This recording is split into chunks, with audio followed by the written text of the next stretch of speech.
the rural consumer is as aware of products as the urban consumer. At the same time, the rural market also has its own differences. So while income, yes, the rural population has different sources of income.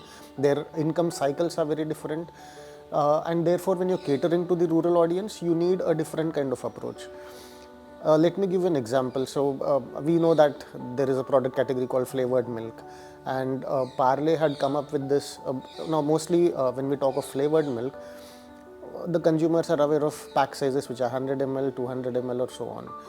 Parle understood that it's not always about the volume, but a right balance of the pack size and price. Now, accordingly, they came up with something like an attractive price point of 10 rupees, while the quantity was around 85 ml. Now, 10 rupees becomes an easy price point for the consumer, and the consumer starts looking at it more favorably. And using this product price match, they were able to activate within a very short time 85 to 90% of the rural market for flavored milk. Now, this I would say is an innovation which requires a lot of understanding about the consumer, the rural consumer particularly. On the other hand, if I'm talking about a rural product being marketed to urban consumers, like say handicrafts for example, the consumer, now the product, as long as it's, let me say if it's a textile, a garment, when the producer is making it, the product is a handmade product. The moment it comes to the market, the textile enters into the fashion industry. So now the dynamics are very different, and you need to cater to that requirement of the customer from a fashion perspective and not from the perspective of how the producer is going to benefit. Of course, the producer's story matters, and that is what several people are doing it, the product along with the producer's story. So that makes the product much more appealing to a certain segment of customers.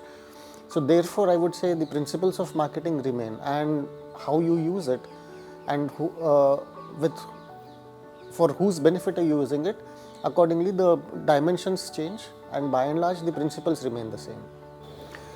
See, now positioning is more to do with how you are unique from the customer's viewpoint.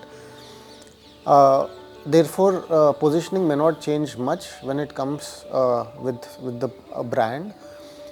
However, you might make your brand more appealing to a customer based on the SKU, that is at what price pack and at what pack size and what price point you're selling.